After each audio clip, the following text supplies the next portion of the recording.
ನಮಸ್ಕಾರ. ಹೇಗಿದ್ದೀರಾ ಎಲ್ಲರೂ?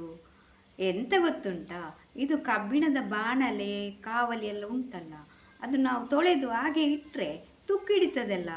ಅದಕ್ಕೆ ಎಂತ ಮಾಡೋದಂತ ಗೊತ್ತುಂಟಾ? ಈ ಒಂದು ಹುಡಿ ಇದ್ದರೆ ಸಾಕು. ಯಾವ ಹುಡಿ ಅಂತ ಈ ವಿಡಿಯೋವನ್ನು ಎಂಡ್ ತನಕ ನೋಡಿ, ಸ್ವಲ್ಪ ಕೂಡ ಸ್ಕಿಪ್ ಮಾಡಬೇಡಿ. ಎಂತ ಮಾಡೋದಂದರೆ ತುಂಬ ಸಿಂಪಲಾಗಿದೆ.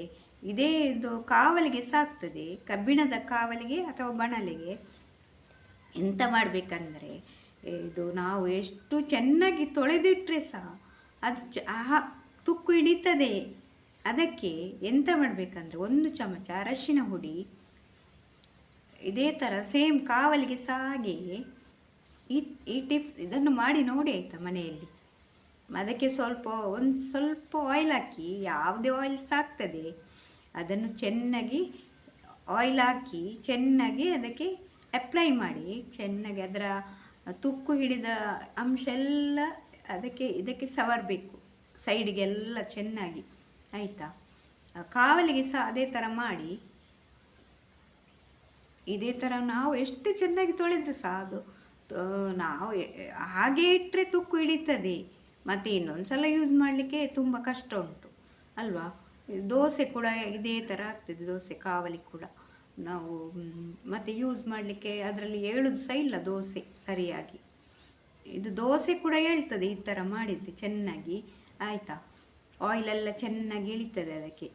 ಇದನ್ನುಂಟಲ್ಲ ಈ ಥರ ಮಾಡಿ ಒಂದು 10 ನಿಮಿಷ ಅಲ್ಲ 1/4 ಗಂಟೆ ಅಥವಾ 1/4 ಗಂಟೆ ಬಿಸಿಲಲ್ಲಿ ಒಣಗಲಿಕ್ಕೆ ಇಡಬೇಕು ಆಯಿತಾ. ತುಂಬ ಅದು ಎಳಿಬೇಕು ಅದಕ್ಕೆ ಒಳ್ಳೆ ರೀತಿಯಲ್ಲಿ ಆಯಿಲೆಲ್ಲ. 1/4 ಗಂಟೆ ಇಡಿ ಬಿಸಿಲಲ್ಲಿ. ಆಮೇಲೆ 1/4 ಗಂಟೆ ನಂತರ ಅದನ್ನು ಚೆನ್ನಾಗಿ ಮತ್ತೆ ತೊಳಿಬೇಕು. ಯಾವುದರಲ್ಲಿ ಗೊತ್ತುಂಟಾ ನೋಡಿ, ಈಗ ಅದು ಒಣಗಬೇಕಾಯ್ತಾ ಸ್ವಲ್ಪ. ಆಮೇಲೆ ಸ್ವಲ್ಪ ನೀರು ಹಾಕಿ, ಇದು ತೆಂಗಿನ ಚಿಪ್ಪು ಉಂಟಲ್ಲ, ಅದರ ನಾರು ಉಂಟಲ್ಲ ನೋಡಿ, ಇದೆಲ್ಲರಿಗೆ ಎಂತ ಅಂತ ಗೊತ್ತುಂಟು. ಅದರಲ್ಲಿ ಚೆನ್ನಾಗಿ ತೊಳೀರಿ. ಅದೇ ಸೋಪೆಲ್ಲ ಹಾಕಬೇಡಿ, ಖಾಲಿ ತೊಳೀರಿ ಚೆನ್ನಾಗಿ. ಅದು ಚೆನ್ನಾಗಿ ಬಿಡ್ತದೆ,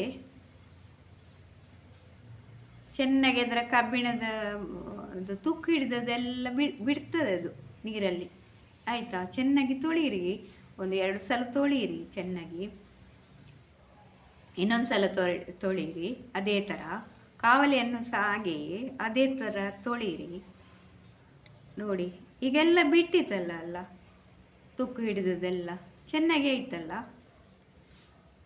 ನೋಡಿ. ಅಂತೆ ಇದೇ ಥರ ಒಂದು 2-3 ಸಲ ಮಾಡಿ.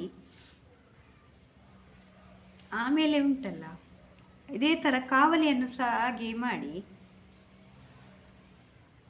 ಅದೇ ಸೇಮ್ ಮೆಥಡ್ ಅದೇ ಥರ ಮಾಡಿ ಚೆನ್ನಾಗಿ 2-3 ಸಲ ತೊಳೀರಿ. ಮತ್ತು ಇನ್ನೊಂದು ಸಲ ಅದೇ ಥರ ಆಗದಾಗೆ ಮಾಡಬೇಕು ಇದೇ ಥರ ನೀವು ಆಯಿತಾ. ನೋಡಿ ಅಂತೆ ಇನ್ನೊಂದು ಸಲ ತೊಳೀರಿ. ಎಷ್ಟು ಸಿಂಪಲ್ ಉಂಟಲ್ಲ. ಕೆಲವರು ಕೇಳಿದರು ನನ್ನ ಹತ್ರ, ಅದು ಕಬ್ಬಿಣದ ಬಾಣಲೆ, ನಿಮ್ಮ ಬಾಣಲೆಗೆ ತುಕ್ಕು ಹಿಡಿಯೋದಕ್ಕೆ ಎಂತ ಮಾಡುವುದಂತ. ಅದಕ್ಕೆ ನಾನು ಈ ವಿಡಿಯೋವನ್ನು ಮಾಡ್ತಾ ಇದ್ದೇನೆ. ಇನ್ನೊಂದು ಸಲ ತೊಳೆದು ನೋಡಿಂದೆ ಇದನ್ನು ಚೆನ್ನಾಗಿ ಬಿಸಿಲಲ್ಲಿ ಒಣಗಿಸಿ ಇಡಿ ಆಯಿತಾ. ಒಣಗಿದ ಮೇಲೆ ಪಸೆ ಎಲ್ಲ ಇರಬಾರ್ದು ಅದರಲ್ಲಿ, ಸ್ವಲ್ಪ ಕೂಡ ನೀರಿನ ಪಸೆ. ಆಮೇಲೆ ಅದೇ ಆಯಿಲನ್ನು ಹಾಕಿ ಪುನಃ ಒಂದು ಸಲ ಅದಕ್ಕೆ ಆಯಿಲ್ ಹಾಕಿ ಇಡಬೇಕು ಇದೇ ಥರ ನೋಡಿ ಅಂತೆ. ನೀವು ಪ್ರತಿ ಸಲ ಎಂತಾದರೂ ಮಾಡಿದರೆ, ದೋಸೆ ಇಲ್ಲ ಬಾಣಲೆಯಲ್ಲಿ ಎಂತಾದರೂ ಮಾಡಿದರೆ ಇದೇ ಥರ ಮಾಡಿ ಇಡಿ. ತುಕ್ಕು ಹಿಡಿಯುವುದಿಲ್ಲ ಆಯಿತಾ.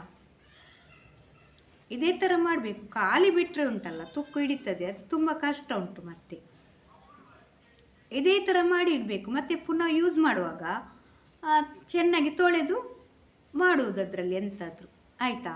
ಇದೇ ಥರ ಮಾಡಿ. ಈ ವಿಡಿಯೋ ನಿಮಗೆ ಇಷ್ಟ ಆದರೆ ನನಗೆ ಒಂದು ಲೈಕ್ ಕೊಡ್ತೀರಲ್ಲ, ಮತ್ತು ಎಲ್ಲರಿಗೂ ಸಹ ಶೇರ್ ಮಾಡಿ ಆಯಿತಾ ಇದನ್ನು.